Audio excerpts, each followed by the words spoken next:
Hey, my name is Joshua. Today we got Caynox C32 in box. So if you don't know what a SwitchStrike is, let me tell you. This SwitchStrike can have spring-loaded blades, and this tip can have ball-bearing rotation. Let's look at the Beyblade. So the Caynox can spin right.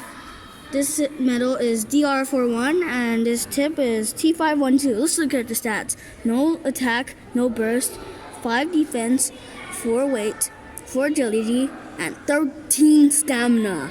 So let's get unboxing. Caynox. Look at him. Here's the code if you guys need it to scan. This is the metal. Here's the ratings of the metal. The tip can spin. Really cool. I'll show you what happens when I combine it. It will look good. Here. Thanks for watching. I hope you have a good time and watch more of my Beyblades.